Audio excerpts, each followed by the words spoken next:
กัดมูแต่ก็มันกัดมู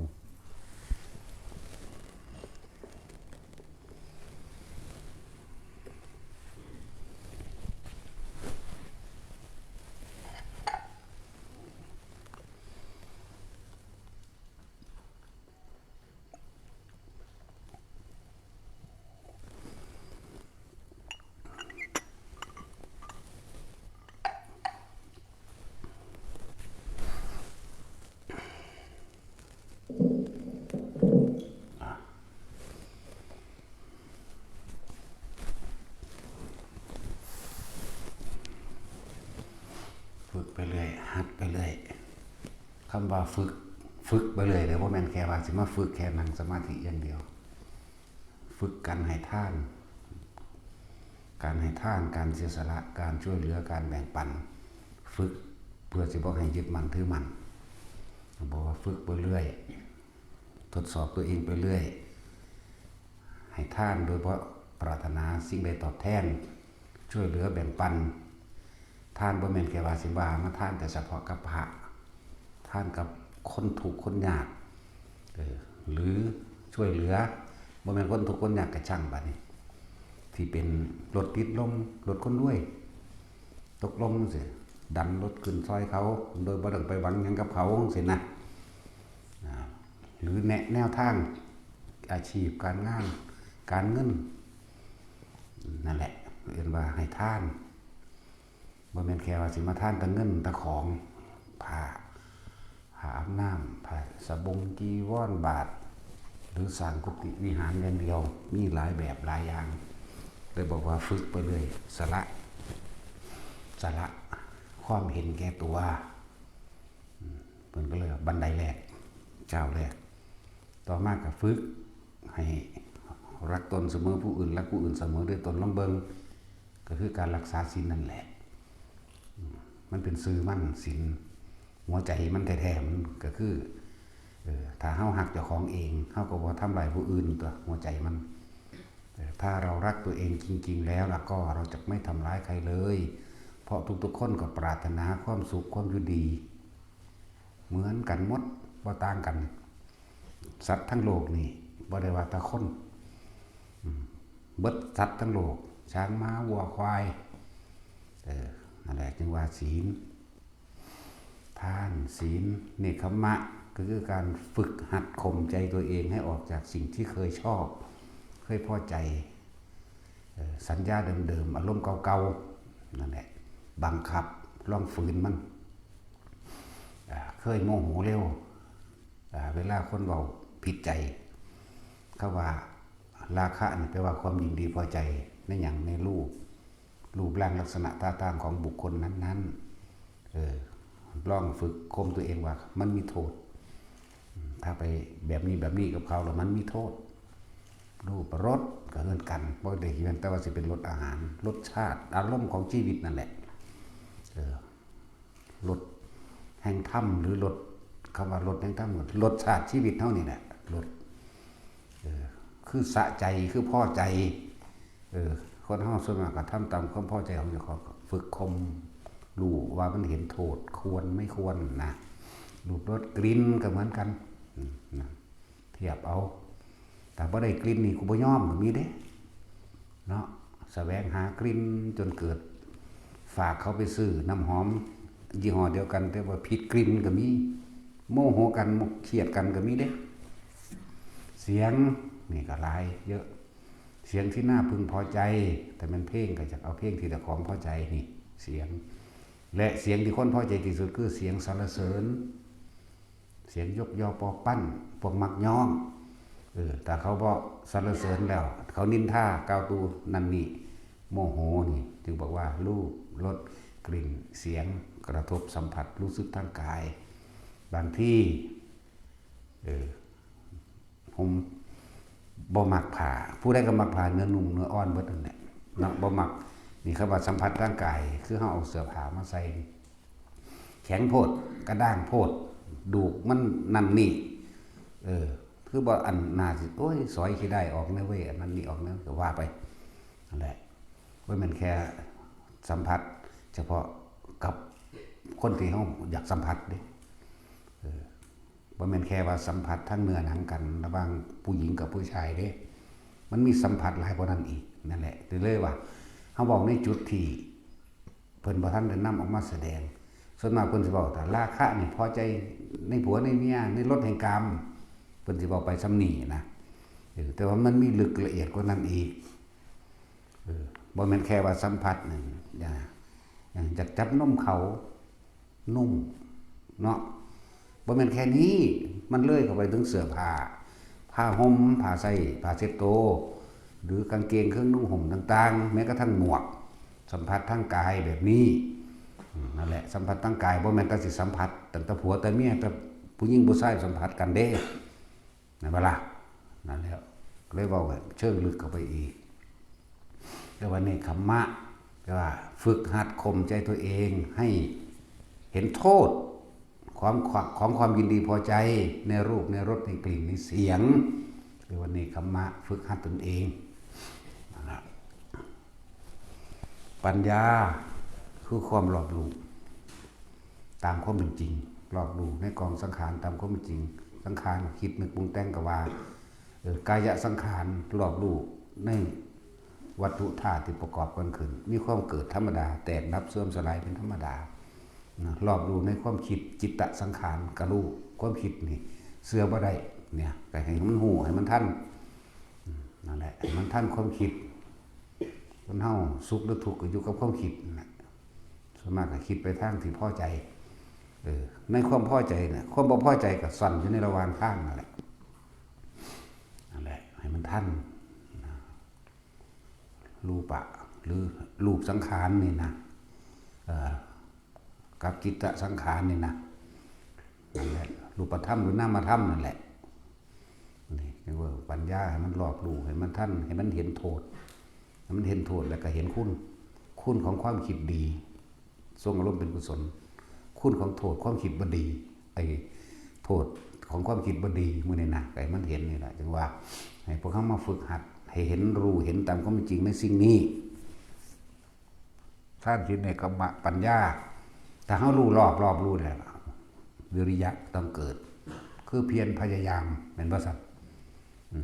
ต้องเพียรพยายามที่จะข่มตนเองให้ได้ให้ออกจากสิ่งทั้งหลายเหล่านี้เพราะเขาเห็นโทษมันแล้วคุณของการทำดีแบบนี้โทษของการทำเลวแบบนี้หูแล้วต้องมีความเพียรแล้วก็มีความอดความทนไปนำตัววิริยะกับมีขันติไปพร้อมอดเวลาเขาด่ามาเดี๋ยวสั่งอดเอาสักคนนะหรือบางที่เข้าไปยินคนอื่นอาจจะได้ยินต่อจากคนอื่นมาอีกทีหนึ่งเขาบอกให้เจ้าไว้ทั้งสี่ได้เห็นป่ะล่ะนี่นั่นแหละก็อดเอาสักคนก็ฮะมันว่าอะไรศูนย์ไปกับกูเอาระบาดนี่เนาะนั่นแหละบางที่เขาฟังต่อนั่นแหละอดทนสัจจะก็คือรู้ตามความเป็นจริงสัตว์โลกเป็นไปตามกรรมก็ว่าเรื่องนี้คือสัจจะสัตว์ทั้งหลายเกิดเท่าไหร่ตามเท่านั้นนี่ก็สัจจะอัตติหิอัตโนนาโถอยากได้สิ่งใดก็ทำเอาเฮ็ดเอาอยากได้หยังเฮ็ดเอานี่ก็สัจจะบ่มีสิ่งใดดลบันดาลอีหยังให้เฮาได้นี่ก็คือสัจจะคือความจริงสิ่งศักดิ์สิทธิ์บ่อาจดลบันดาลหยังไผได้วันเดือนปีเกิดสิมีความสัมพันธ์อีหยังกับเฮาบ่มีนี่ก็ฮู้บ่มีผู้ใดสะเดาะเคราะห์แก้กรรมยังให้เฮาได้นี่ก็สัจจะนะคำว่าสัจจะนี่กว้างอยู่ดูตามความเป็นจริงเห็นตามความเป็นจริงส่วนมากมันจากเชื่อเด้เนาะมันบ่ได้เอาตามความจริงมาเว้ากันมันจากเชื่อว่าแต่คนเว้าหยังขึ้นหูพึ่งกันเชื่อเขาโลดเนาะเพราะว่ามันเป็นอย่างมันก็เสือความหลักความอยากได้ความโลภมันบังตาลงทุน100อยากได้ล้านพวกนี้นี่เฮ็ดต้องเขาโลดนั่นแหละมันก็พากันชิบหายนั่นแหละเนาะและหลายอย่างที่ถูกหลอกลวงนั่นนี่นั่นแหละแม้กระทั่งความเชื่อว่าถ้าทำพิธีกรรมแบบนี้ถวายของแบบนี้สวดคาถานี้บวงสรวงแบบนี้สิเฮ็ดให้เฮาบ่เจ็บบ่ไข้บ่ป่วยโชคลาภสักการะเกิดขึ้นนี่เอาละบัดเฮ็ดนำละบัดนั่นแหละความโลภมันบังตานึกว่ามันบ่เข้าถึงความจริง รู้ทั้งทางผิดรู้ตามความจริงทั้งทางผิดมิจฉาทิฏฐิเขาก็รู้แบบแจ้งเห็นจริงเลยสัมมาทิฏฐิเขาก็รู้แจ้งเห็นนั่นสัจจะเมื่อเขารู้ขนาดนั้นก็ตั้งอธิษฐานหมายถึงมุ่งมั่นสู่จุดหมายเดียวคือเอารู้แจ้งชัดนี่แหละก็ต้องกระทำตามนั้นคือปรารถนานิพพานนั่นบ่อธิษฐานบารมีแปลว่าตั้งใจมุ่งมั่นสู่จุดหมายเดียวจุดหมายคือนิพพานนี่นะประเทศตั้งมั่นใส่ก็ต้องตั้งโดยทานศีลเนกขมปัญญาวิริยะขันติสัจจะอธิษฐานนั่นมันก็มาตัวนี้เอาตั้งใส่มองเดียวเหตุนั้นก็สร้างกูเพื่อความดับทุกข์อย่างเดียวเพื่อความบ่กลับมาเกิดอย่างเดียวเพื่อพระนิพพานอย่างเดียวเพื่อสู่ความว่างอย่างเดียวว่าไปแต่ว่าบัดนี้ชีวิตที่มีอยู่นี่ที่เหลืออยู่นี่เฮาสิใส่ชีวิตแบบใดจริงจะบ่เป็นโทษเราต้องเมตตาต่อเดินทางหรือการใส่ชีวิตแบบมีเมตตาเนี่ยจึงบอกว่าคนเฮาแต่หักเจ้าของก็บ่ฆ่าผู้อื่นนั่นแหละเนาะก็มันรู้อยู่แล้วว่าทำกรรมใดย่อมได้รับผลของกรรมนั้นไหมทำสิ่งใดย่อมได้รับสิ่งนั้นเป็นเครื่องตอบแทนอยู่แล้วไหมนั่นแหละเราจึงอยู่โดยเมตตาบัดนี้เมตตาก็ประกอบไปด้วยกรุณาตัวหมายถึงช่วยเหลือแบ่งปันโดยไม่หวังสิ่งใดตอบแทนก็ประกอบไปด้วยมุทิตาบ่อิจฉาริษยาไผผู้ใดกระทำความดีใดๆก็ช่างโมทนาสาธุมีความอิ่มเอิบเบิกบานปลื้มปิติไปน้ำเขาเลยแหน่มันกระโดดเขาใช้อุเบกขาเองตัวไปนั่นบ่ล่ะนั่นล่ะเฮาเฮ็ดสิ่งนี้ให้มันเต็มให้มันเสมอกันบ่แม่นจะเอาสิ่งใดสิ่งหนึ่งเด่นกว่ากันดอกของพวกนี้ต้องเป็นไปพร้อมกันแต่บารมี10บ่เสมอกันก็บ่เป็นไปมันมีความขาดอยู่สิ่งใดสิ่งหนึ่งถึงบอกว่าเฮ็ดไปทานก็ให้มีเหมือนกับศาสนาสิอยู่ได้ก็บ่แม่นบอกแต่เรื่องนิพพานอย่างเดียวเด้อล่ะอันบ่ล่ะก็ต้องมีการให้ทานก่อสร้างวัตถุนั้นดีเกิดขึ้นเป็นธรรมดาคือสร้างวัดนี่แหละ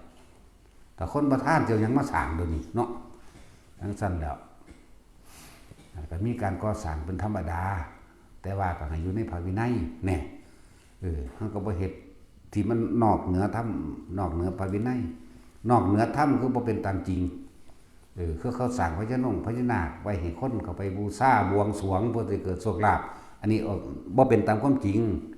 นอกเหนือธรรมไปแล้วบ่เป็นตามจริงธรรมคือจริงธรรมคือความจริงของทุกวิสรรพสัตว์นะ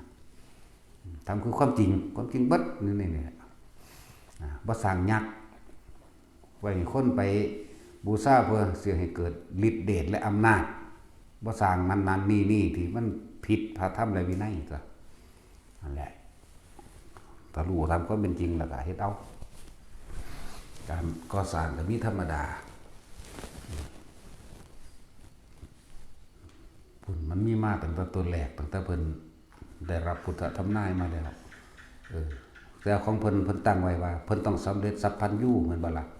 คือพระพุทธเจ้าเฮานี่เพิ่นเฮ็ดอิหยังก็สร้างประเทศเพื่อสำเร็จโพธิญาณอย่างเดียวสำเร็จสัพพัญญูอย่างเดียวเนาะปัตตทานยังเข้าขอให้เป็นปัจจัยบุคาสำเร็จโพธิญาณเถิดรักษานั่นนี่แม้กระทั่งสาระตนเองกระโดดลงให้เสือกินขอถวายร่างกายนี่แด่หมูสัตว์ให้เป็นอาหารมีกำลังรักษาตัวเองให้รอดแล้วขอผลท่านข้าพเจ้าที่สละชีวิตนี่ให้ได้สัตว์นี่ได้เกิดกำลังวังชานะขอผลท่านของข้าพเจ้านี่จงสำเร็จพระโพธิญาณโดดลงไปทั้งสิ้นแล้วนั่นแหละเพิ่นตั้งใจมุ่งมั่นสู่จุดหมายนั้นของเฮาก็เอาจุดหมายเดียวนั่นแหละนิพพานอย่างเดียวโลดนั่นแหละนั่นว่าเฮ็ดไป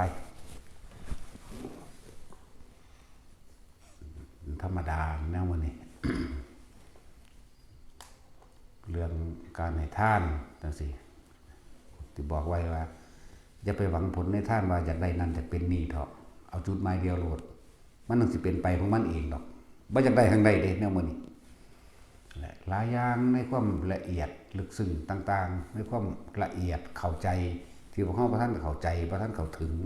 บ่ทันเห็นตามความจริงได้ว่าพวกเฮาสั่งสมมาแต่เกิดสั่งสมความเชื่อแม่นบ่ล่ะพ่อแม่เฮาตะกี้ก็เพิ่นก็บ่รู้ธรรมตามความจริงเหมือนกัน เพิ่นก็มีเจ็บไข้ได้ป่วยก็ไปพุ่นละไปผีเหยาผีท้ายแหกผีปูตรงปูตาหอเจ้าบ้านเนาะนั่นแหละเฮาพวกเลยถูกฝังความเสื่อมมาเลยบัดนี้ก็ว่ามีพญายักษ์พญาขุดพญานาคดลบันดาลโชคลาภวาสนาให้ว่า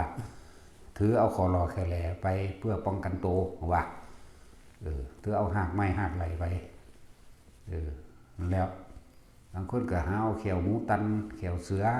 งอนเงือกจังสีหน้ามาเป็นเครื่องป้องกันโตป้องกันนั่นป้องกันนี่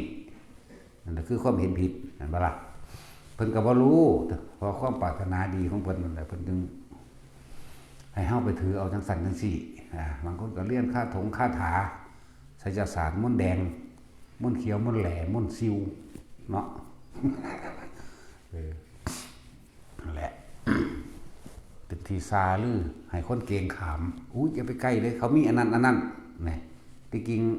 มันบ่มีหรอกมันบ่เป็นไปได้หรอกเป็นบ่ล่ะคือเฮาด่าอยู่เลยแต่มันมีมันก็ขาเฮาหรอตัวเนาะใส่กูในเถินใส่กูในเถินก็ว่าอยู่มาตลอดโลดกูอยากเฒ่ากูอยากนุ่มจังซี่ตลอดเนาะตาสินแล้วยังบ่ตะเข้าเนาะนั่นแหละพวกเขาถือปลูกฝังว่าความหักของพ่อแม่ความรักความเมตตาของเพิ่นพวกเขาก็เลยมีความเชื่อตรงนั้นเป็นสัญญาเป็นอารมณ์เป็นความรู้สึกได้เชื่อเลยกระทำสืบต่อกันมาพอตะกะฉากเขามาสู่ความจริงปฏิจจสมุปบาทหรือธรรมอันนี้เป็นเหตุให้สัตว์ทั้งหลายความจริงที่ทำให้สัตว์ทั้งหลายเวียนว่ายตายเกิดแม่นบ่ล่ะมันก็เลยอยากยอมรับยากเพราะว่าเฮาบ่ได้ฝังมาเลยนานๆมีกระฉากมาได้ฟังจริงๆคือผู้พระสงฆ์องค์เจ้าผู้แสดงธรรมจริงๆเนี่ยมันหายากเห็นบ่ล่ะได้ฟังธรรมจริงๆนี่มันหายากอยู่เด้นอกนั้นตั้งแต่มีแต่ของทำเพื่อลาภสักการะทำเพื่อให้เกิดโชคลาภทำให้เพื่อให้คนมาเคารพนับถือเจ้าของนะนั่นแหละแต่ว่าให้มายังสะเดาะเคราะห์จังซี่ให้มาดูดวงแก้ดวงแล้วก็ยังให้มาเอาวัตถุต่างๆนี่ไปเสริมโชคชะตาลงหน้าท้องจังซี่นะสาริกาลิ้นหมาพวกนี้นะแม่นว่าล่ะอันนี้เครือเขาหลงว่าจังซี่แล้วแต่เฮาว่าเครือหลงเขาถ้ามันบ่หลงเขามันบ่ไปหามาเหตุให้เขาหลงเด้มันต้องหลงเขาซะก่อนเนาะแม่นบ่ซั่นผู้ใดมีแสวงหาเอาซ่องเสาะอยู่เนาะมันหลงเขาได้เสียเอาไปใส่ผู้นั้นผู้นี้มาให้คนอื่นมารักมาหลงเจ้าของโอ้ยเนาะแต่ของได้ไปหลงเขาทั้งโง่ทั้งเขาพอมันเขาธรรมดาหลงโง่เขาหลงเขาจังซั่นแหละอันนี้ขายของดีเด้อกุมารทองโหซานเนาะมันลูกกำพร้าเด้มันอดสารมันบ่มีสารอาหารมันบ่มีอาหารกินมันตายเด้อน่ะเนาะจังซั่นแล้วบักอีหยังที่เขาดังๆมันเขาบ่ได้หัวซ่าหรือบ่ได้สนใจมันสิวางได้ดอกนั่นก็เลยนั่งกวักอีหยังไปจังซี่นั่นเอาเล็กน้อยๆไปกวักโลดจึงเป็นคือเด็กสมบูรณ์ดีพวกนี้จังซั่นแหละคือตอนเราเฮ็ดเราไปเฮ็ดข้างดองเพิ่นเบิ่งนั่นน่ะอ้วนเฉพาะเพิ่นบ่มีลูกหรอกกอดกันจังได๋บ่เนาะตาสินโอ่งเว้ยโอ่งแดงกับโอ่งแดงตุกกันตะทองจังซั่นแหละนั่งกวักว่ากุมารทองว่านังบักปองมาแก้วเฮาว่าพวกนั้นจังซั่นแหละก็ไปหาเสื้อนี่จังซั่นมาเสริมนั่นนี่เขาจุดธูปจุดเทียนเขาซื้อน้ำเขียวน้ำแหล่น้ำแดงมาโอ้เว้าอยู่ว่าซั่นให้มันซอยขายของเนาะก็เขาบ่มักเขาก็บ่ซื้อทันตัวแต่เขามักเขาต้องซื้อดอกเขาพอใจนั่นอันใดเขาสำคัญจำเป็นจังซี่มื้อใดก็สิขายเบิดเอาบ่เนาะซาดเข้าไปอีกไปบูชาสู้ศกอีกเอ้ามึงบ่จักบ่สู้ศกขอทานได้นั่นน่ะ ขอท่านเลยสิไปโดนบันดาลโชคลาภอยู่ผู้ใดๆแต่ตัวมันเองมันยังขอกินอยู่เนาะแล้วสู้ซกหาแต่เรื่องประหลาดมาว่ากันคนเลยซื้อไปพออย่างเอาความโลภได้บางตาพวกเจ้าเลยเสียหลายกว่าเก่าเนาะรุ่นรวยพันล้านรุ่นรวยบนเลยรุ่นรวยท่านใจโอ้ยสารพัดเลย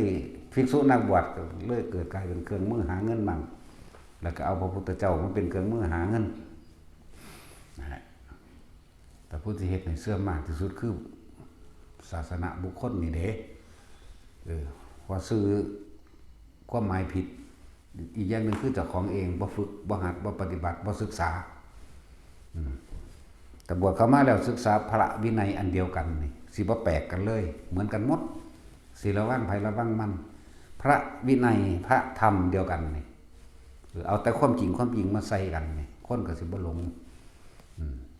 วันนี้ไปวัดนั้นเด้อบอกเลขแม่นๆมาว่าได้บัดนี้เนาะ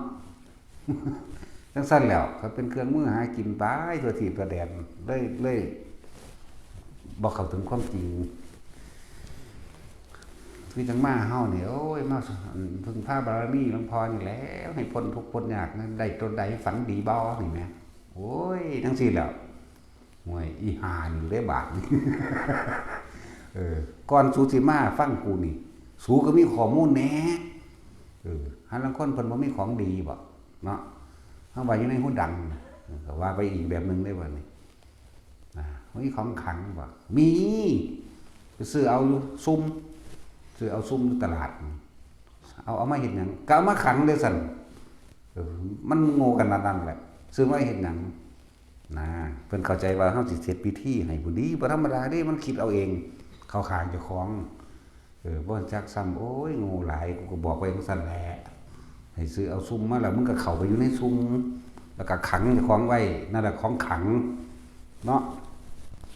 บ่ซั่นก็เข้าไปในของงอของควายก็ตอกลักตอกสลักไว้ขังเจ้าของไว้ในหั่นน้ำมนต์ก็มีพุ่นอยู่ซะตอนนี้กำลังแห่งลงคุณแล้วขังขนาดอันโตนโลกหลายอย่างนี่แหละเพราะว่าเฮาได้ยินได้ฟังมาแต่น้อยอย่างนึงกับไปถูกพวกภิกษุนักบวชทั้งหลายนำผ้าเหลืองมาหากินทั้งนี้มันก็เลยแสวงหาแต่ความหลังความรวย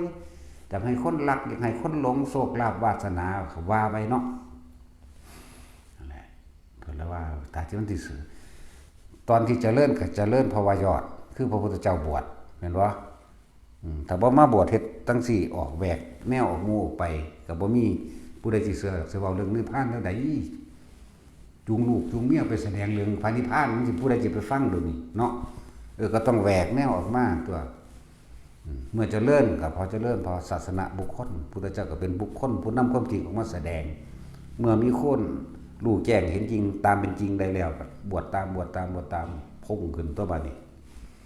แล้วแต่เสื่อมก็เสื่อมจากบุคคลเหมือนกันตัวคนนี้ได้เห็นให้เจริญคนนี้ได้เห็นให้เสื่อมไปเลยเห็นบ่ล่ะพอความเห็นนั่นเองพอวันนำความจริงออกมาแสดงก็เลยพากันหลงอยู่นี่หลงเวียนว่ายตายเกิดหลงขากันไปขากันมาขอความโลภบางตามันบ่ธรรมดาเด้ราคะความรักใคร่ความยินดีพอใจในรูปลักษณะต่างๆบุคคลสัตว์สิ่งของสักคนความรักใคร่พอใจนี่ตัวที่เพิ่นยกขึ้นว่าเด่นที่สุดก็คือตัวผัวตัวเมียตัวหญิงตัวชายตัวเรื่องรถแห่งกามนั่นเองแล้วมันฆ่าคนก็ได้แม่นบ่มันฆ่าสัตว์ก็ได้มันลักของก็ได้มันตัวไก่ก็ได้มันกินเหล้าก็ได้ฆ่าผู้อื่นก็ได้ฆ่าเจ้าของก็ได้มันเฮ็ดให้ผู้อื่นเมาก็ได้มันเฮ็ดให้เจ้าของเมาก็ได้หลงไหลลุ่มหลงไปนั่นแหละหลังจากมีความรักใคร่พอใจได้กันแล้วความโลภก็เกิดบัดนี้หาอยู่หากินได้บัดนี้หาเงินหาทองนะบ่ซั่นพอรักเอากูก็รักพอตัวกูก็ตัวแล้วเกิดกลายเป็นอาชีพต่างๆสารพัดและสัตว์ทั้งหลายเวียนว่ายตายเกิดนะเพราะสิ่งนี้มีสิ่งนี้จึงมีพ เพราะความไม่รู้ว่าการกระทำเช่นนี้การคิดเช่นนี้เหตุให้เจ้าของไปเกิดก็เกิดเป็นอารมณ์นั่นแหละ คิดดีกับติดดีนั่นแหละในความคิดดีกับมีคิดซัวเป็นน้ำกันทั้งดีและซัวนั่นแหละเอื่นว่าความเข้าใจผิดคิดว่าแต่ทำให้ตัวเองมีความสุขเลยนั่นแหละพอคนมันตั้งตัวแรกก็ปรารถนาความสุขนั่นเองจึงเที่ยวแสวงหาเวียนไกลไปเวียนกันมากขากันไปขากันมาถ้าห้าสิเว้าถึงจริงๆตามที่เพิ่นเว้ามาเนี่ยคนทั้งหลายอยู่ในนี่เกิดมาบ่เคยเป็นญาติกับสายโลหิตกันบ่มีเด้บ่มีเลยนะจะคิดว่าที่เป็นลูกคนเด้พวกเจ้าฟังดีๆเด้อบางที่ก็ไปเกิดเป็นลูกปลาคอไปช่อนเอามันจักโตบัดนี้มันเป็นหมื่นพุ่นติเนาะไปเป็นลูกปลาชะโด ไปเป็นลูกปลานิ่นไปเป็นลูกกบลูกเขียดลูกเขียดตาปาดเขียดอีแอะเขียดจะหน้าเขียดก็มีตั้งหลายชนิดเขียดแม่นบ่ล่ะแล้วเวียนอยู่ในเขียดนี่ก็เท่าใดเขียดเท่าใดกบดอกเวียนอยู่ในลูกปลาลูกมื้อนี้ก็เท่าใดกันดอกเนี่ยมันแม่นความเพิ่นเบิดเด้ไปเป็นลูกปลาน้ำกันนี่นะนี่พ่อแม่คู่นี่ได้ลูกออกมาเป็นหมื่นนะบางครั้งยังเศษเสี้ยวมันนึงเด้มาเกิดเป็นคนนี่เนาะไปเกิดเป็นลูกปลาช่อนลูกปลาชะโดลูกปลานิ่นลูกปลานั่นลูกปลานี่เอาเท่าได้ปลาลูกปลาไหลลูกปลาเอี้ยนมันเอาแม่เอาแค่คิดได้เนี่ยเอาวันนี้ปลาอย่างอื่นเดี๋ยวที่ห้องบ่รู้มันอีกแน่เบิ่งไข่มันออกแต่ละอันนะลูกปลากดมัน ลองเบิ่งไว้ว่าเนี่ยมันก็แม่นความเพิ่นเด้อเราเฮาบ่แม่นหาก็เกิดทีเดียวนี้แม่เกิดมาเท่าใดล้านๆน่ะสงไข่นับประมาณบ่ได้ย้อนเรื่องขึ้นไปบ่ได้เลยเป็นตาเสียสิ่งที่มีค่าสูงสุดที่พระพุทธเจ้าเว้ามาเวลาเด้พวกเฮาสิคิดว่าแผ่นดินมั่งเงินมั่งทองมั่งนั่นนี่มั่งเนาะถ้าสำหรับเพิ่นบอกว่าเวลาเสียดายเวลาที่ผ่านมาที่เฮาบ่รู้ธรรมนั่นบ่ล่ะแม่นของเพิ่นได้บัดอันนี้มันมีเวลาแล้วมันได้เวลาแล้วเป็นหยังคือบ่ฝึกหัดปฏิบัติเอาด้วยความเพียรพยายามแล้วอดทนไปนำในละเวเนาะนี่มันได้เวลามันแล้วนี่มันถึงเวลามันแล้วสิไปบัดนี้อดีตมันเป็นสิ่งที่ล่วงผ่านมาแล้วบ่คนกำนึงอนาคตก็บ่เกิดเพิ่นเลยให้เฮาอยู่ปัจจุบันเด้อนี่เหตุปัจจุบันสำคัญที่สุดว่าไปคิดเบิ่งเด้อคิดไปไกลๆเรื่องว่าเฮาที่บ่เคยเกิดเป็นญาติสายโลหิตซึ่งกันและกันบ่มีปลาแต่ละอันแต่ละตัวนี่เอามันเท่าใดเอาลูกมันออกมาเป็นหมื่นพุ่นเนาะไปเปิดเป็นลูกฉลามมั่งลูกว่านมั่ง เอาแม่ลูกปลาไหลมั่ง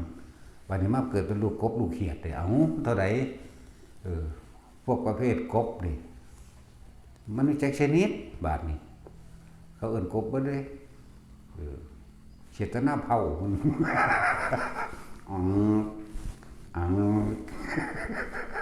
เขียดตะหน้าเผา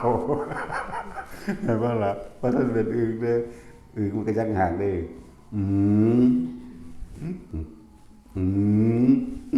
เด้อึ่ง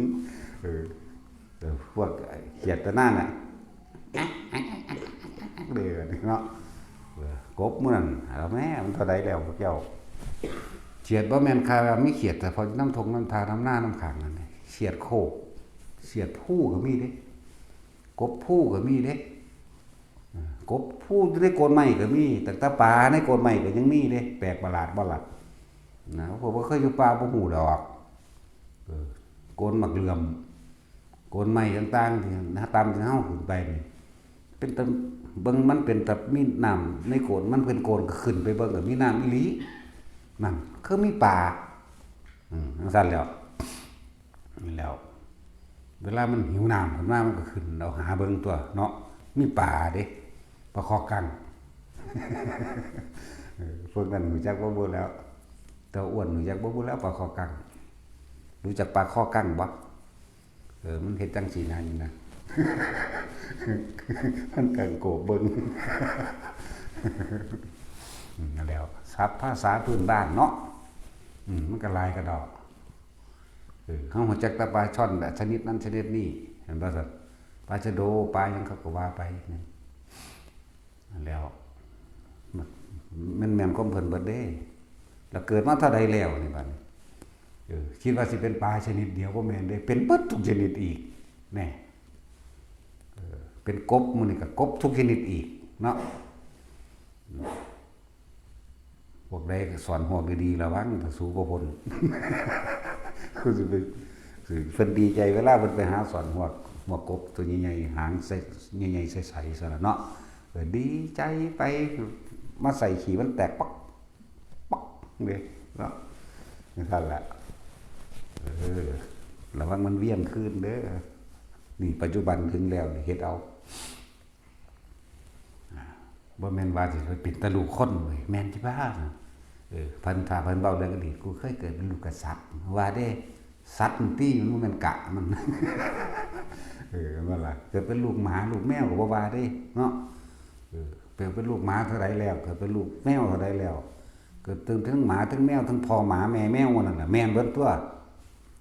บ่ซั่นมันแม่นก็เบิ่นเบิดนั่นแหละบ่ได้แม่นแค่เฮาอยู่แค่นี้เด้พูนอยู่ต่างประเทศฝรั่งอังกฤษนี่โกหมู่นั่นแม่นเบิดเด้เคยเกิดเป็นญาติกันเบิดเด้นี่มันบ่แม่นแท้นี่นั่นแหละถ้าเฮาคิดถึงตรงนี้แล้วเฮาก็ฆ่ากันไปฆ่ากันมาเวียนว่ายตายเกิดกินกันไปกินกันมานะในเนื้อหนังมังสาของแต่ละคนสิบ่มีเลือดของสัตว์อยู่ในหันบ่มีเลยแม่นบ่ซั่นกินงัวจักโตแล้วตะจุ้ยเจ้าแน่ก็จังซั่นแล้ว กินงัวกินควายกินเป็ดกินไก่หอยแครงแมลงภู่กุ้งตอนนี้ทั้งกุ้งมีตัวบักใหญ่บักใหญ่ ปลาหมึกหมู่นั่นเนาะแน่ที่บ่มีสัตว์เลยบ่มีเด้อยู่ในร่างกายเฮานี่นะนั่นแหละก็กินตัวเองเข้าไปในหั่นน่ะญาติตัวเองเนาะนั่นแหละสิเว้าอันนี้คือให้สลดสังเวชใจในความเห็นแก่ตัวของเฮาเองเฮ็ดจังได๋เฮาสิดับเฮาสิหยุดคิดได้หยุดคิดได้ก็หยุดทุกข์เท่านั้นแหละเนี่ยจังว่าพาเฮ็ดเบิดทุกอย่างเพื่อให้คนนั้นเห็นตนเองเห็นใจตนได้ตนอย่างคือความจริงในตนเองยังกูยังคิดอยากได้นั่นอยากได้นี่กูก็ต้องเกิดเป็นว่ายต่อไปนี่เริ่มเห็นทางบัดนี้ทางหยังทางธรรมทางพ้นเห็นความจริงแล้วก็หาทางพ้นออกจากความจริงตัวนี้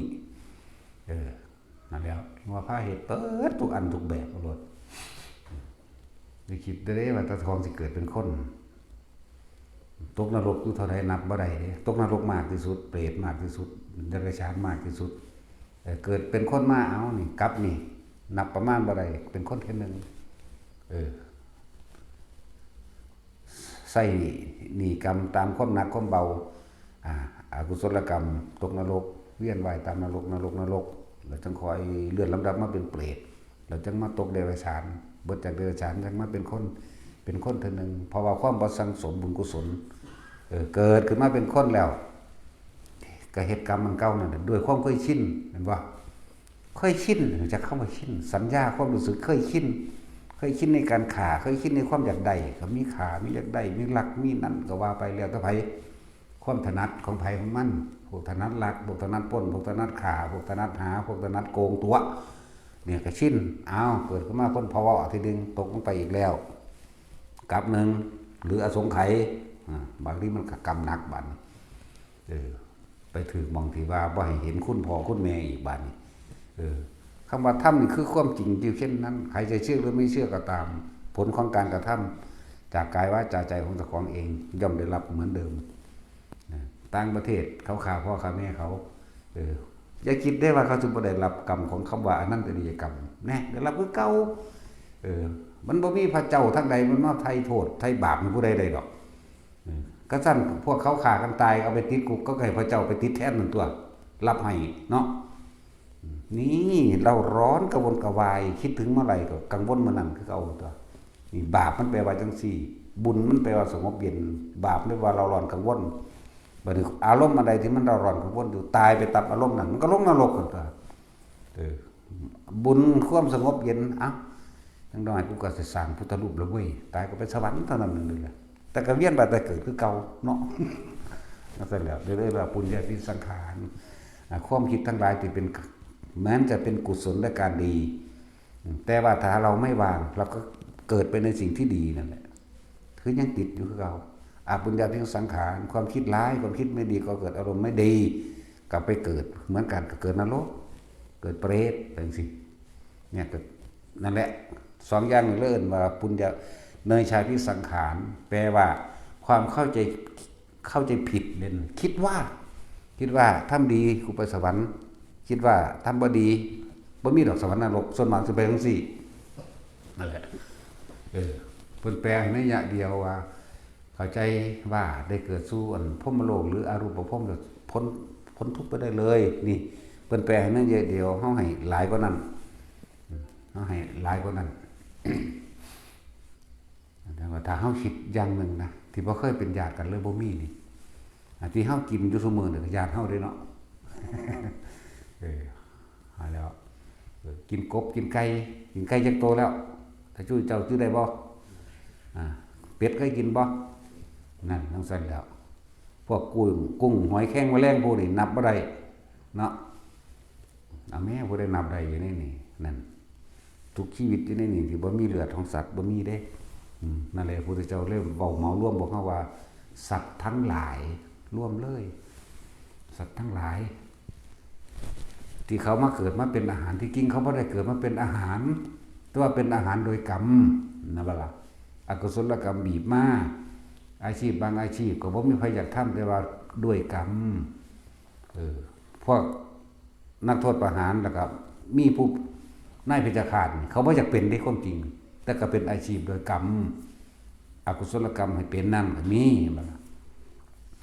แล้วสังหารคนไผสิอยากสังหารเนาะยิงเป้าคนแหมก็ฮู้อยู่ได้คนอยู่ทางหลังมันจะเอาเป้าไปไว้กันเลยเนาะจังซั่นแล้วนั่นแหละอาชีพบางอย่างแบบนั้นเหมือนเฮาเฮ็ดหัวเฮ็ดสวนนี่เฮาบ่ฆ่าสัตว์เฮาแต่ว่าพวกเจ้าไถดินไปนั่นถูกสัตว์บ่เอาสัตว์อยู่ในดินนั่นนับประมาณบ่ได้อีกที่เฮาไถไปแต่ละอันแต่ละอย่างนั่นแหละที่นี่คือให้ใครควรเห็นตามความเป็นจริงควรพิจารณาแต่เฮายังมีตัณหาและความอยากอยู่นี่เฮาก็ยังเกิดอยู่จังซี่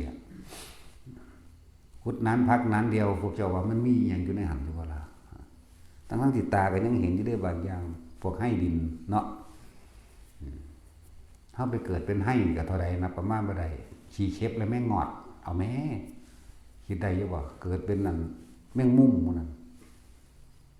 เกิดเป็นลูกแมงมุมมันหน่อยบ่เอาลูกแมงมุมอย่าว่าถ้าเกิดเป็นลูกมันเกิดเป็นพ่อแม่แมงมุมพร้อมเกิดเป็นลูกแมงมุมพร้อมกิ้งกือมันนั่นเด้เอาแม่เกิดเป็นปวกนั่นเอาแม่หลายบ่อันนี้เกิดเป็นปวกมดดำมดแดงมดนี่ก็ยังตั้งหลายชนิดหมดเนาะปวกก็ยังหลายชนิดปวกเลยยุ่งก็ยังมีอีกชนิดหลายชนิดยุ่งอีกพยาธิในตัวเฮาเองก็ยังมีหลายชนิดอีกนั่นพวกเจ้าว่ามันหน่อยนั่นแหละคือว่าความเกิดขึ้นของมนุษย์ทั้งหลายเนี่ยเกิดขึ้นได้ยาก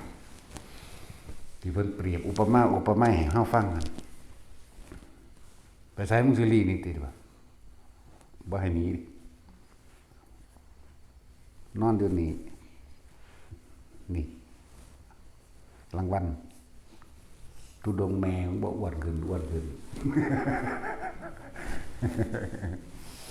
ให้หนีฝ่ามือใส่ได้บาทนี่ใส่ละพอมันลูกหานี่ใส่ละแมวลูกอีหานี่คือกันแหละได้พอได้แมวหมุนเด็กพวกเฮาควรสลดสังเวชใจเฮ็ดจังได๋เฮาสิหยุดเกิดได้เพิ่นก็สอนมันก็แนะนำตลอดเด้ล่ะเนาะฝึกเอาเองตัวสิ่งที่บ่ได้ฝึกยากเลยนั่นน่ะคือมันฝึกฝนมาตลอดตั้งแต่เกิดคือความเสื่อต่างๆคือความอยากได้อยากดีอยากมีอยากเป็นมันมีมาเองเลยเนาะแต่ว่าธรรมะมันเป็นของที่ล้ำสมัยเด้บ่แม่นล้าสมัยเด้บ่แม่นโบราณเด้เลยไปแล้วถึงเฮาบ่เคยค้นพบค้นพอจักเทื่อถ้าพระพุทธเจ้าบ่นำออกมาสิ่งที่เกิดยากที่สุดคือพระพุทธเจ้าความเกิดยากของมนุษย์แม่น้ำโลกนี้วัดโดยรอบโดยแกนกลางกว้าง42แสนโยชน์แม่นบ่เอา16คูณเป็นตัวไรกิโลเข้าใจว่าล่ะ1โยชน์เท่ากับ16กิโลเอา42แสนโยชน์เข้าใจว่านี่แล้วเอา16กิโลนี่เอา16นี่คูณแล้วก็ไล่เบิ่งกว้างเท่าไหร่นั่นแหละ100ปีเต่าตาบอดโผล่ขึ้นมาครั้งหนึ่ง พอดีกันกับข้อมันสอดเข้าสู่กระบอกไม้ไผ่ได้ที่เขาตัดไว้เป็นวงกลม100 ปีแถมซ้ำตาบอดไหมตัดสินถ้าเจ้าตายดีๆอยู่แต่กับล่องเมืองเธอแน่เนาะโอ้ย100 ปีโผล่ขึ้นมาจังสิไปปั๊บใส่กันได้เลยโอ้ยนั่นแหละยากนั่นคือความเกิดเป็นมนุษย์เป็นเทียบเบิ่งดีๆเด้อมนุษย์ตอนนี้เฮานับได้อยู่ในทะเบียนที่เขาลงไว้เอา7,200 ล้านคนเด้แล้วพวกเอาเฉพาะอยู่ในวัดตาดเข่งเฮานี่หลายกว่าอีกหลายกว่าคนอีกหลายกว่ามนุษย์ในโลกนี้อีกบัดนี้ปวกทั่วโลกมีเท่าใดแม่นบ่ล่ะปวกทั่วโลกนับเอาเบิดทุกชนิดแล้วว่าเป็นปวกนั่นมดแดงทุกชนิดนั่นแหละเท่าใดอีกปลาทุกชนิดกบทุกชนิดเกียดทุกชนิดยุ่งทุกชนิดเอา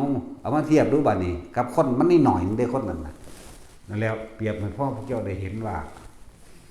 ให้พวกตาเฮาบ่เห็นเท่าใดที่ล่องลอยตามอากาศที่มันเป็นของเล็กของน้อยเลยว่าไปล้างหน้าไปเรียน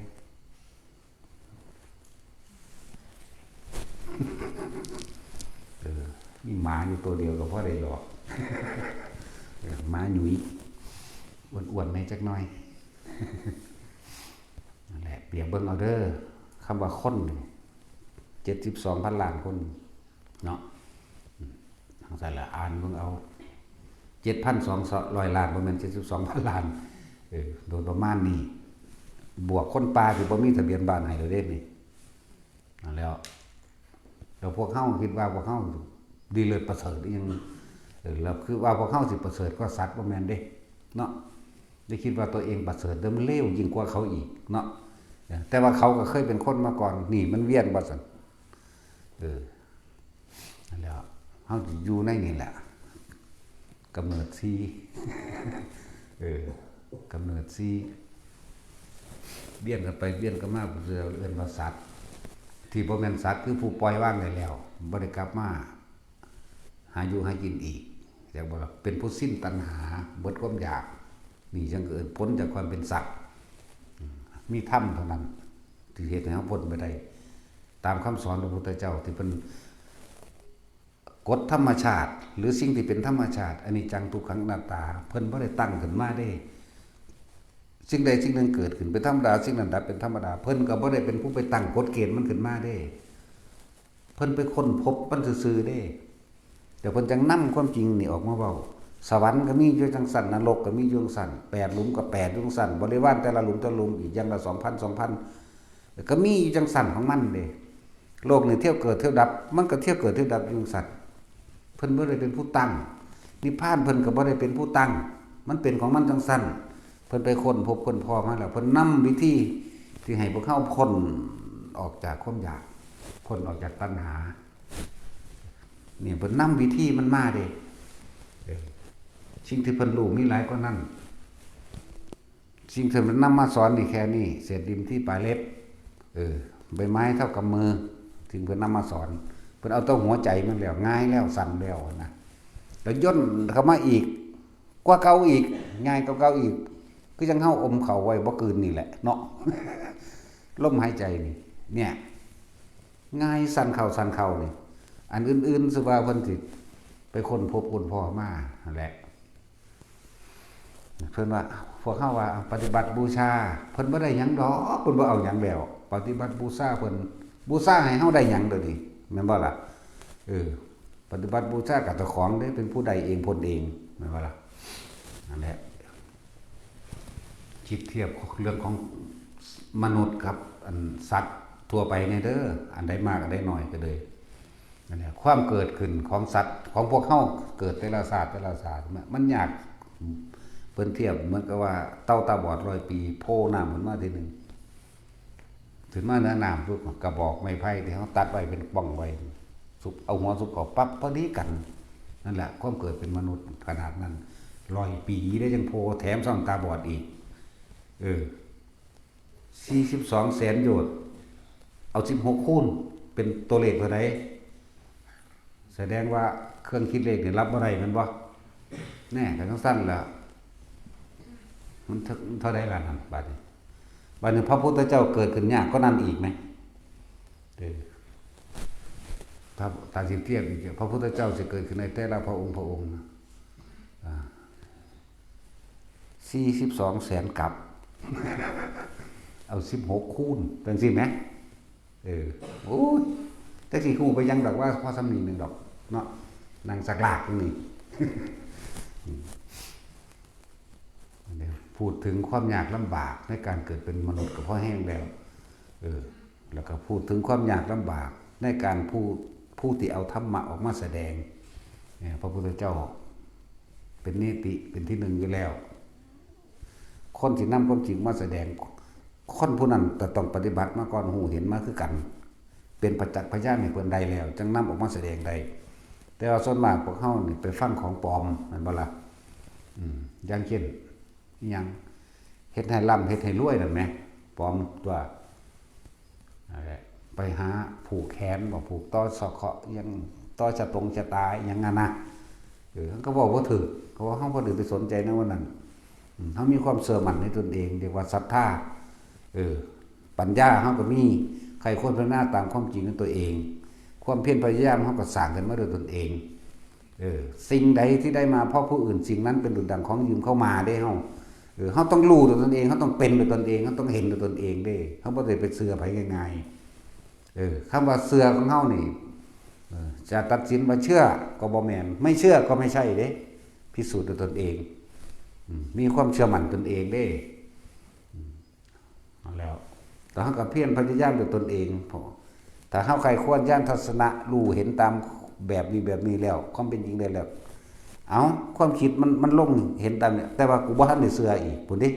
ต้องเฮ็ดเอาเองอีกพุ่นดินั่นแหละว่าให้ทุกคนฝึกหัดตนเองคนเฮาแต่บ่เฮ็ดแบบบ่เป็นด้วยตนเองมันบ่เชื่อหรอกผีบ่เคยเห็นจักเทื่อก็ยังย่านเชื่อเด้ตัดสินเนาะตัดสินอยู่เทิงเตียงหน้าเนี่ยมันมีผีได้เจ้าเชื่อบ่ ถ้าเชื่อก็สิโง่ถึงได้อีกถ้าบ่เชื่อก็ได้อีกจังสิเอาแนวใดกันแน่เนาะสั่นแหละแนวทางที่มาแนะนำให้แต่ละคนมันง่ายแล้วล่ะรู้ลมหายใจจับจุดอุณาโลมอยู่นิ่งมันสิสั่งสมกำลังนี่แปลว่าจิตตั้งมั่นมันสิบ่ค่อยงุดหงิดหนหวยรำคาญมันสิบ่ค่อยเรื่องมากคือไม่เยอะอย่าเยอะเรื่องมันสิไม่เยอะรู้จักบ่ผู้ใดเว้าดันเว้านี่ถือบ่แม่นเรื่องข้อขาดบาดตายอย่างแล้วไปเขาสิเว้าด่าเฮาก็สร้างแล้วไปนี่เอิ้นว่าเป็นคนไม่เยอะไม่เรื่องมากเพราะว่าเฮาฝึกให้จิตตั้งมั่นบ่หวั่นไหวคือบ่คิดมากเป็นคนไม่คิดมากคำว่าจิตตั้งมั่นอาศัยลมหายใจเป็นบาทเป็นฐานเป็นทางแล้วฐานที่ตั้งแห่งจิตท่านก็เอามาตั้งไว้กลางหน้าผากเฮานั่นแหละความรู้สึกอย่าออกจากนี่เอาหรือพระเจ้าไปตั้งหม่องใดก็เอาไปแต่ว่าวิธีเฮาฝึกให้ฝึกแบบนี้เฮาบ่คัดง้างบ่คัดค้านไผจักองค์ในวิธีฝึกของไผของมันตามความถนัดของไผของมันเฮาถนัดเบิดเลย40อย่างบ่เชื่อไผเฮ็ดเอาเองมาเป็นแล้วแต่ว่าสิ่งที่ง่ายที่สุดสิ่งที่คนเฮ็ดได้นี่แหมก็เลยนำสิ่งนี้มาบอกเพราะว่าเฮาประมวลสรุปเอ้าแบบนี้แหละมันง่ายแล้วตะกี้ให้ฮู้นั่นเห็นนี่โอ้ยปล่อยว่างก็บ่เป็นบัดนี้หามึงหนักกว่าเก่าอีกเนาะไปฮู้ไปเห็นนั่นนี่หนักกว่าเก่าอีกไปวิตกไปกังวลไปวิจัยวิจารณ์นั่นนี่เอาแบบนี้ดีกว่าว่ะเอานำพระพุทธเจ้าที่อานาปานสตินี่แหละแต่ว่าเพิ่มเติมขึ้นมาให้เกิดความเข้าใจกรรมฐานที่ตั้งแห่งจิตเอาตั้งไว้ตรงไหนหรือสมาธิที่แปลว่าจิตตั้งตรงไหนจิตหนึ่งคืออะไรความรู้สึกคืออะไรนี่ไหมกายในกายคืออะไรนี่เวทนาในเวทนาคืออะไรนี่จิตในจิตคืออะไรนี่ก็เน้นย้ำเข้ามาลมหายใจนี่แหละคือกายในกายหนึ่งถ้าเขามีสติระลึกรู้ในความรู้สึกลมหายใจเข้าและลมหายใจออกอาการปิติมันเกิดนั่นแหละเวทนาในเวทนาส่วนเวทนานอกคือพอใจมั่งกับไม่พอใจมั่งกับบุคคลสัตว์สิ่งของที่คิดถึงเวลาแต่เวทนาคืออุเบกขาแต่ว่าให้เอากายนี่มันสามารถรับรู้แห่งความรู้สึกของอุเบกขาได้ก็เลยเอาอาการปิตินี่มาตั้งไว้ตรงกลางหน้าผากเขาเองนี่เป็นเบื้องต้น บ่แม่นกดตายตัวเด้เข้าใจว่าล่ะบ่แม่นกดตายตัวเป็นวิธีฝึกเพื่อให้เกิดความรู้สึกตัวเรียกว่าเวทนานิเวทนาส่วนจิตในจิตก็คือสติกำกับจิตจิตกับผู้รู้ก็รู้สึกตัวนี่ละเอามันลงมาง่ายๆนี่แหละอย่าหนีออกจากความรู้สึกตัวนิ่มๆน้องๆกลางคิ้วกลางหน้าผากหรือกลางหัวหรือในกลางโตก็แล้วแต่ว่านี่อย่าเอาความรู้สึกออกจากกายออกจากเรื่องกายสำหรับคนที่ฝึกไหมกับมาฝึกแบบให้มันนุ่งๆอยู่กลางคิ้วกลางหน้าผากซะก่อน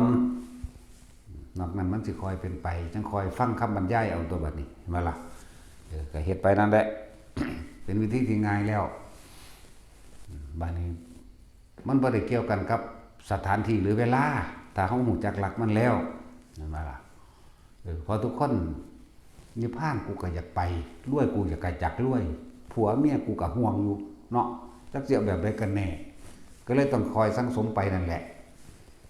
มันที่จูงไปเบิดครอบครัวมันเข้าไปบ่ได้ มันบ่ได้เป็นแบบนั้นก็เลยให้พวกเจ้าค่อยๆสังสมไปเถอะสังสมไปสังสมให้สังสมความบ่วิตกบ่กังวลสังสมเพื่อให้จิตตั้งมั่นหรือสังสมความแข็งแกร่ง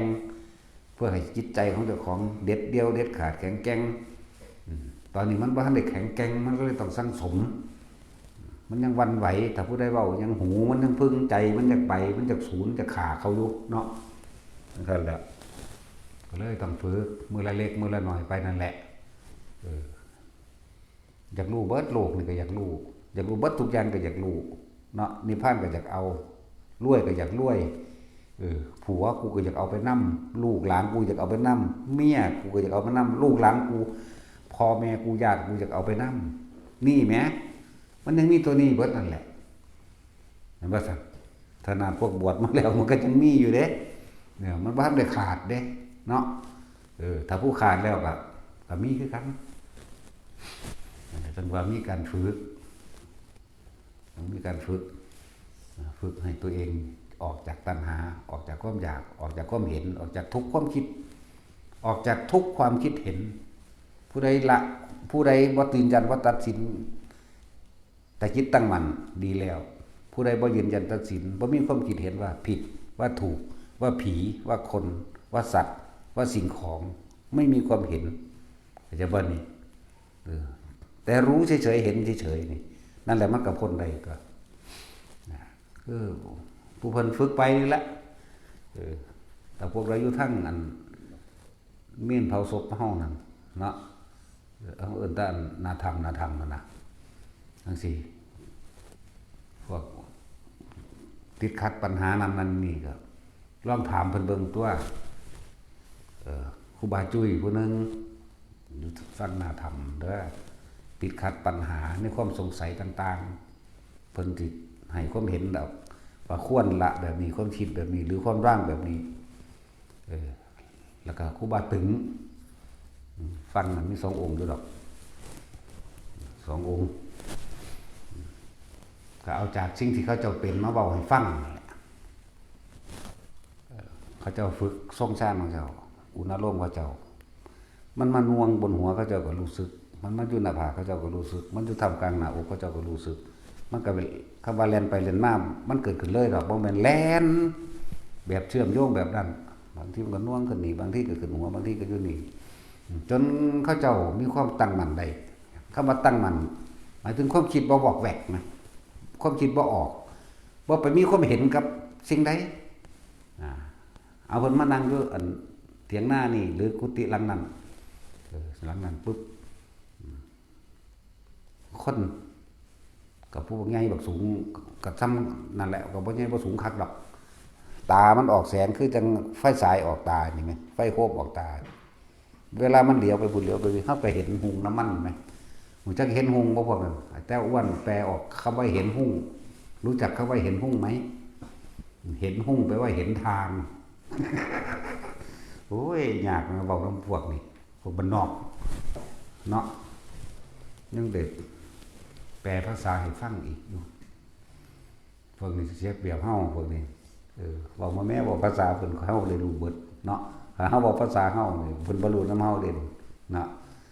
ตาขาโต้ยก็จังได้แปลให้ฟัง ขาต้อยเพิ่นบักใหญ่พุ่นเนาะถ้าเป็นกบนี่คือสิมั่นคักคือปิ้งกินคักๆหรือจะเอาเกียรติว่านี่ไปออมใส่น้ำนะฮะเขาเจ้าทรงอารมณ์เดียวเป็นจิตเดียวเป็นจิตหนึ่งน่วงหน้าผากหรือบนหัวกระช่างเด้อที่เว้าทั่วไปบางคนมันขึ้นหัวบางคนอยู่หน้าผากเขาเจ้าก็มีความรู้สึกเอาเว้าเอาจับจุดเดียวนอกนั้นก็ไปแต่แขนงเอาเองนะเลยต่อยอดเจ้าของเอาเองตัวเพราะมันสิเว้ามันถือจุดเจ้าของมันบ่ล่ะคนยางมากที่แรกตัวใหญ่ๆไฟออกตานี่แหละหมายถึงคือไฟฉายเฮานี่แหมตาเขาก็ออกมาแต่ก็ไฟออกตานี่แหมมันคือโคมไฟแต่ว่าเป็นตาเด้เปรียบเทียบเขาเลี้ยวเบิ่งพุ่นเลี้ยวเบิ่งพี่เฮาก็เห็นนำเขาได้ว่าเขาเลี้ยวไปอย่างมาไกลเพิ่นไกลเขาซั่นแล้วในขณะนั้นเพิ่นบ่ได้คิดหยังเด้มันก็เลี้ยวเบิ่งกันอยู่หั่นแหละผู้นี้ก็เลี้ยวเบิ่งคือกันผีก็เลี้ยวเบิ่งเพราะผีอันนี้เว้าเพื่อให้เข้าใจซื่อๆเด้โดยความเห็นของเพิ่นเองเพิ่นบ่สรุปว่าผีบ่สรุปว่าคนบ่มีความเห็นใดๆทั้งสิ้นว่าเป็นหยังคืออะไรผีหรือคนเทวดาหรือเทพบ่มีเพราะว่าหยังเพิ่นฝึกของเพิ่นเองจนเพิ่นตั้งมั่นเพิ่นบ่หนีออกจากความรู้สึกนี้ความคิดเพิ่นบ่ออกเข้าใจว่าล่ะฝึกนั่นเข้าที่เข้ามันก็เป็นของมันเอาเองได้บัดนี้นั่นแหละมันก็ย่างหนีก็เท่านั้นนึงได้ล่ะแต่ว่าก็หมาใหญ่ที่บักใหญ่เพี้ยนหัวบ่ได้ล่ะหมาอยากบ่หมาใหญ่มันสิเป็นหยังก็สร้างแต่ว่าเว้าให้ทุกคนเข้าใจซื่อๆเด้ตัวเพิ่นเองบ่มีหมาบ่มีคนบ่มีผีเข้าใจว่าคือความคิดนี่บ่ออกไปให้ความเห็นมันก็มาใกล้ๆวูบลงมามันสิเป็นคือจังหมาเพิ่นว่าที่แรกมันเป็นคือแกะคือแพะเพิ่นเทียบตอนนั้นบ่ได้คิดเด้แต่ว่ามันเห็นอยู่ที่แรกใหญ่ๆนะมาใกล้เขาก็กระดกแวบลงเหลือตัวน้อยๆนะคือมันหดย่นตัวลงเองนะที่ว่าเป็นคือแพะคือแกะนะเฮาเปรียบเทียบว่ามันเป็นคืออันหมาที่เขาเอาขนตัดขนมั้ยแต่ว่าเป็นหน้าคนเด้หน้าเป็นหน้าคนตัวเป็นหมาเป็นมีหางพร้อมพุ่นละนั่นแหละแต่เป็นหน้าคนคนพวกนี้อยู่โดนแล้วละบางทีก็คนบ้านนี้ละมันเป็นมาตราท่านตายพุ่นคนบ้านไรเฮาดีๆนี่แหละคนตะสินนั่นแหละพวกนี้แหละถ้าเรื่องเมืองก็มาให้พี่ดูเขานี่แหละต้องใส่แล้วทั้งนั้นก็ให้พวกแกหูยินน้ำดอกผู้ได้เป็นพี่น้องมันก็ถ้าฟังเอาอุทิศบุญให้ก็บ่ได้ดอกมันจะเป็นอีกโดนที่700พุทธเจ้ามันจังสิเศร้าเนาะว่ากูนี้แล้วบายอันนี้พูดถึงว่าเพิ่นนี่มีความตั้งมั่นดีแล้วเพิ่นละแบบใดผู้ใดภาวนาแบบนั้นแบบนี้สงสัยนั่นนี่ไปถามเพิ่นนำแน่นะเขาให้ความเห็นได้เขาให้ความรู้ได้เขาให้แนวทางเขาให้วิธีทำได้เพราะว่าเขาทำมาวิธีใดเขาก็จะบอกวิธีที่ของเขาทำนั่นแหละวิธีที่เขาเป็นมานั่นแหละเขาจะบอกวิธีของเขาเองนั่นแหละครูบาจุ้ยครับอันถึงอันนี้เว้าเรื่องครูบาถึงอันนี้เห็นอันนี้ที่แรกใหญ่ๆใกล้เขาก็ขาเป็นตัวน้อยๆแลนมาใกล้ๆนั่นแหละมันแขนเดียวได้หลักไม่ใช่ว่าล่ะตัวน้อยเพิ่นก็ยึกเบิ่งก็ซื้อแลนหนีปรึ๊ดไปได้บัดนี้นั่นแหละเขาบอกซื้อก็ได้แต่พี่น้องเขาสิเครียดเนาะพี่น้องเขาสิเครียดทำบุญเบิดเป็นหลายแสนว่าแสนพ่อแสนแม่มึงว่าบาปกรรมตัวเองมันเฮ็ดไว้ตั้งเยอะตั้งแยะเห็นบ่ล่ะไล่พระสงฆ์องค์เจ้าใส่ลายป้ายสีชักจูงชักชวนคนมาไล่นำอุ้ยมันกรรมหนักนี่ยังไงเด้เห็นบ่ล่ะสูงจากคำว่าพระบ่เป็นห่มผ้าเหลืองหัวโลนๆเด้พระนี่แปลว่าผู้สละออกแล้วเด้ผู้ซอยโลกเด้ถ้าพระบ่ซอยโลกคอยคนพระบ่เสียสละบ่มีอีกแม่นบ่แท็กซี่เขาเว้ามองมันสุดโลด คำว่าพระนี่มันคือแปลว่าผู้เสียสละผู้ช่วยโลกได้เด้นอกนั้นโอ้ยมันก็ทำนั่นแหละเนาะเขาบ่มีหยังเลยนะหลายแบบหลายอย่างที่เขาบ่รู้บ่เข้าใจแต่ว่าเรื่องการเห็นแสงนั่นเขาไม่ได้รับตาเห็นเด้อย่างที่เว้ามานี่เด้อบ่แม่นรับตาแบบนี้เห็นเด้เขาก็ธรรมดาของเขานี่อยู่เหมือนปกติย่างไปย่างมาจักตินั่งก็นั่งปกติคำว่านั่งแบบว่า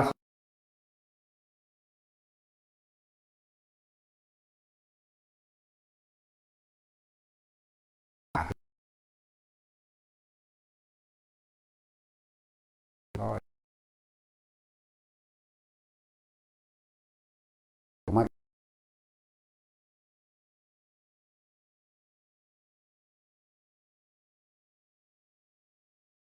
หนึ่ง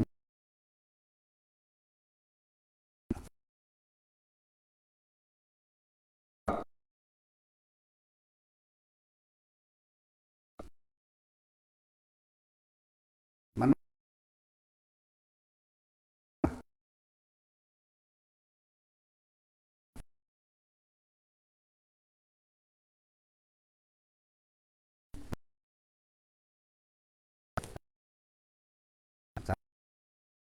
ได้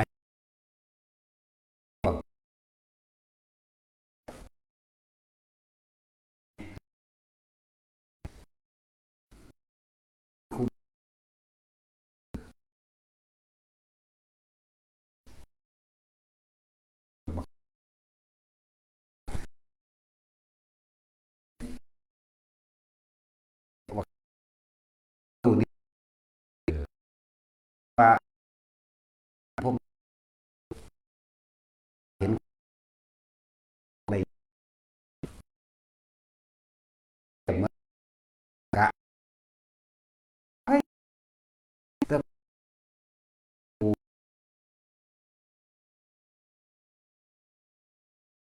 มี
แต่ว่า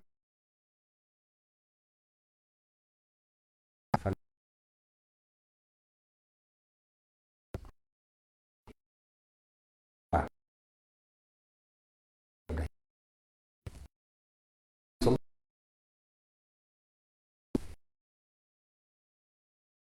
แต่ว่ากับ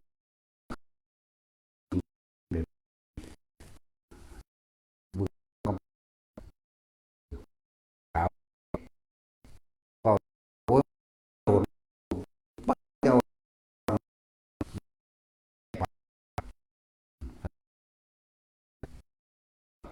มันเจ้ามันนับเพียงขนาดนั้นแต่ไหนว่าเห็นไม่อย่าง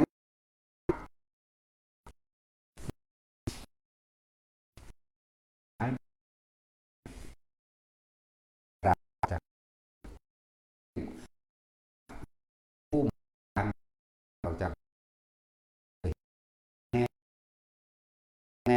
ก็รอมาพ้นหนักได้ฮัดเป็นไปอารมณ์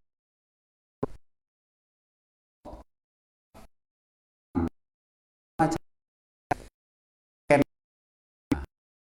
หรือที่จะ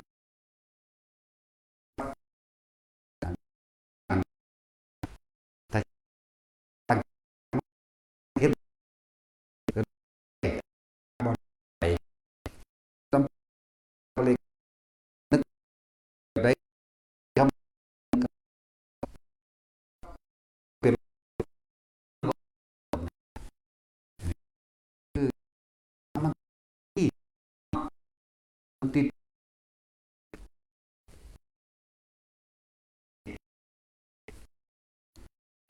ในว่าเวลาใกล้ไป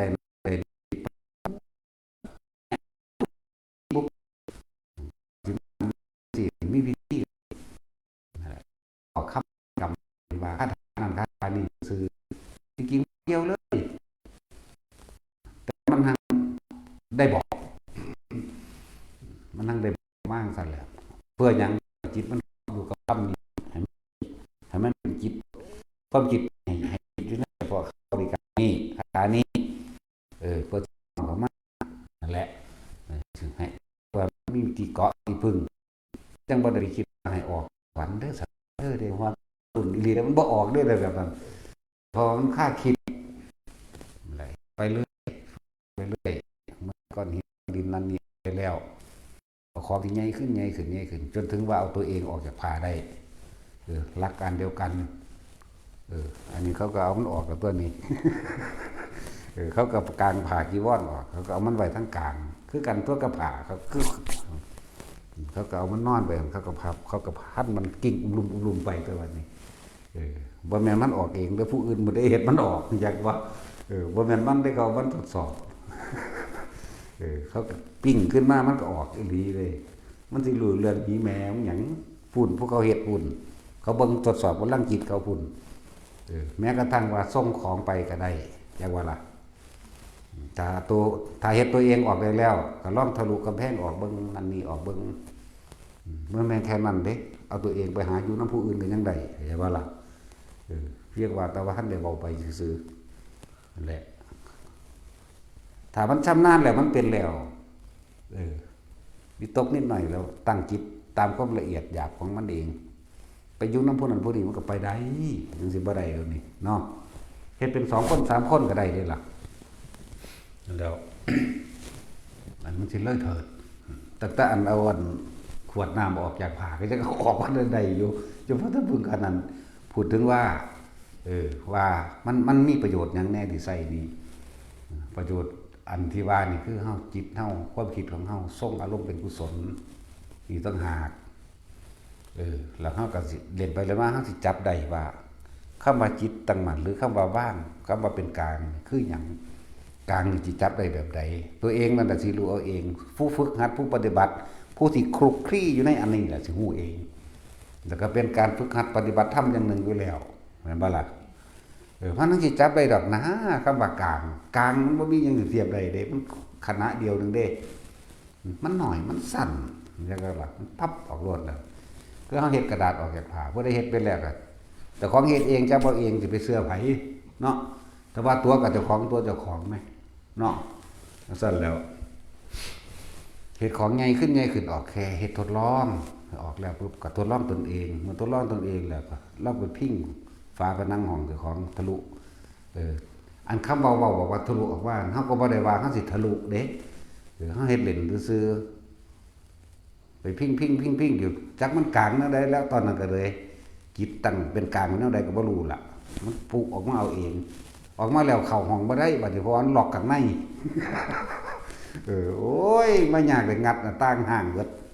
ทั้งสั่นแล้วบัดนี้เข้ามันอยากเข้าน่ะรู้จักว่าล่ะมันมีความอยากมันเข้าบ่ได้ตอนออกมามันบ่ได้มีความอยากเด้มันเผลอออกมาแนวใดบ่แล้วบัดนี้กูสิออกเข้าไปเอาของได้แล้วบัดนี้ก็เลยได้งัดห่วงจังซั่นแล้วก็เฮาก็ทดสอบทดลองเอาเองหลายอันหลายอย่างเฮ็ดไปเฮ็ดมา อะไรจักมือนึงเป็นนอนน้ำอีอยู่แต่ว่ายามมามึงขับรถมาส่งกูเด้จักว่าล่ะตอนไปกูไปได้ไปแล้วมันมีความอยากจักว่ายามมามึงต้องขับรถมาส่งกูเว้ากันไปแล้วล่ะไปนำบ่ตัดสินอยากขู่ตัดสินไปน้ำดอกคนก็ไปผู้เดียวค่อยอยู่แล้วนั่นแหละจุดมันสามารถทำได้หลายอย่างเป็นหยังเขาเจ้าคือเว้าเรื่องอุตรกุรุทวีปได้อมรโกยานทวีปได้เขาเจ้าคือเว้าเรื่องมนุษย์ต่างโลกได้เขาเจ้าไปมาแล้วไปแบบนี้ไปชั่วขณะจิตเดียวไปแซ่อยู่หั่นไปโดยบ่ดังอยากเด้เดินไปแต่ไว้วิตกไว้ก่อนคิดไว้ก่อนนั่นแหละวิตกไว้ก่อนแล้วก็ลืมแล้วมันก็เผลอไปเองดอกบาดจากมากกับเหมือนกันเบอร์เห็นเดียวกันเด้นั่นแหละมากกับปรับมันใส่เวลาชั่วขณะเสี้ยววินาทีเดียวนึงเลยมันบ่ได้ถึงเสี้ยวหรือสับมันเร็วโหดนั่นแหละคือสำเร็จในอีกแบบนึงแต่ว่าก็เป็นของเล่นซื่อเป็นของเล่นเป็นของพิสูจน์เฮาซื่อบ่ได้อีหยังเฮ็ดไปเบิ่งนั่นแหละบัดนี้มันก็หังมีน่ะความในตนเองนั่นเวลาเฮาเป็นหยังเฮาผู้เว้าเรื่องสวรรค์ได้ดังนรกได้ดังนี้ได้ก็เอาตัวนี้เห็นบ่ได้หลับตาเฮ็ดกับไผเด้จักบ่บ่ได้นั่งหลับตาหรือบ่ได้เอาความฝันมาเว้าเอาแบบตาดีๆนี่แหละเห็นก็เห็นแบบเฮาเห็นกันเดี๋ยวนี้เด้ทุกอย่างที่เว้ามาอันประเภทหลับตาตะกี้โอ้ยหลายโพดจักสิเอาแนวใดมาเว้าก่อนมันหลายก็เลยบ่เอาทั้งตาเฮาเฮ็ดดีๆเดี๋ยวนี้มันก็พอแห้งดอกนั่นแล้วเฮ็ดเบิ่งฝึกไปทั้งเบิดนี่ก็เพื่อสิบ่ให้กิเลสเกิดบ่ให้ตัณหาเกิดให้มันหูทันความคิดเจ้าของให้มันหูทันอวิชชาเพื่อทั้งเบิดนี่เฮาสิจับความคิดเจ้าของได้ดอกเพื่อสิละเพื่อสิรู้ให้มันทันปฏิจจสมุปบาทเหตุสัตว์ทั้งหลายเว้นไว้แต่เกิดนะจักว่าล่ะแล้วบ่ได้มีจุดหมายว่าสิให้เกิดหยังขึ้นเป็นหยังบ่ได้เป็นหยังบ่ได้หยังบ่เอาหยังพร้อมเฮาเคยฮู้โอ้นี่นายช่างผู้สร้างเรือนคือความคิดเข้าใจบ่นี่รู้มึงแล้วกูก็ฮักมึงด้วยเข้าด้วยข้านตัวบ่ล่ะนั่นแหละฮักมันออกท่านมันตัวผู้ใดเข้าถึงสังขารรูปเปกขายานได้แม้นอยากไปก็ไปได้นิพพานแม้นบ่อยากไปก็บ่ไปเข้าใจบ่ล่ะมันว่างตรงนี้ได้ล่ะจังซั่นล่ะนั่นซั่นแล้วเฮ็ดไปสามารถรู้ได้เสมอกันแต่ความกระทำมันบ่เสมอกันในที่เนาะเฮ็ดโดยความอยากกันบ่ได้เฮ็ดโดยบ่อยากกันได้เด้เนาะนะครับแต่เว้าเรื่องเห็นมันอยากเห็นนำโลดเด้แต่ของบ่เฮ็ดเอาแต่ของบ่เฮ็ดจังได๋มันสิไปได้อย่าลืมว่าเฮาต้องสร้างเหตุให้ดีที่สุดผลมันสิเป็นเอาเองเหตุคืออยู่ลมหายใจนี่เหตุคืออยู่อุณาโลมนี่หนูหัวนี่เหตุคือการรักษาอารมณ์อันเป็นกุศลไว้สมชาติเจริญชาติด้วยลมหายใจอานาปานสติสร้างเหตุนี่ผลมันสิเกิดขึ้นเองมันอยู่บางนี้ตั้งหากเวลามาถามเอาแต่ผลมันค้นกันเลยเนาะเวลามาถามธรรมะนี่ถามเอาแต่ผลแล้วทำอย่างนี้จะได้อะไรจะเป็นอะไรจะยังไงเนี่ยแล้วก็ยิ่งไปหาหูนั่นเห็นนี่แค่รับตาเห็นซื่อนั่งสมาธิทานนี่แล้วก็รับตาเห็นเขาก็ยังบ่อยากตอบให้ภาษาฝันหลดจะมาเว้าเนี่ยมันมื่นตากึ่งตาเห็นผิดไหมสรุปในการเห็นทั้งเบิดบัดเมื่อว่าจะเห็นที่แหลบรับตาหรือลืมตากระสางจงละความคิดเห็นทั้งหมดคือจะสรุปความเห็นจากวันนี้ละความคิดก็คือบ่สรุปความเห็นว่าจริงหรือไม่จริงผิดหรือถูกร้ายหรือดีผีหรือคนคือเฮาบ่ต้องมีอีหยังเข้าไปในหันไม่มีสัตว์บ่มีบุคคลบ่มีผีบ่มีสัตว์บ่มีสิ่งของบ่มีพระพุทธเจ้าบ่มีอีหยังเลยแม้นสิเห็นพุทธเจ้าลอยองค์ลงมาก็สร้างอย่าคิดอยากว่าล่ะสัญญาเดิมๆมันก็รู้อยู่ดอกแต่ว่าจะปรุงแต่งต่อสัญญาจำตราบคาบมื้อนี้แหละนำมาเว้าได้อยู่แต่ว่าในขณะนั้นเฮาต้องละเฮาจะต้องบ่คิดเข้าใจบ่ล่ะในขณะนั้น คือเว้าให้ฟังนี่แหละตอนที่มันเป็นมาเนี่ยเฮาบ่คิดเด้ตอนมันเป็นตอนมันเห็นหูเห็นอยู่นั่นแล้ว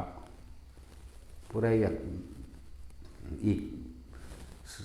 เพื่อมันเข้าใจกันง่ายถ้าไปฮู้ไปเห็นนั่นนี่จังซี่ก็ถามครูบาตึงครูบาจุ้ยเนาะแต่ฟังนั่นก็ครูบาปวกครับอันงูดิน มันเลยลึงเอิ้นแต่งูดินงูดำจังซั่นล่ะองค์ดำมั่งงูดินมั่งครูบาปวกก็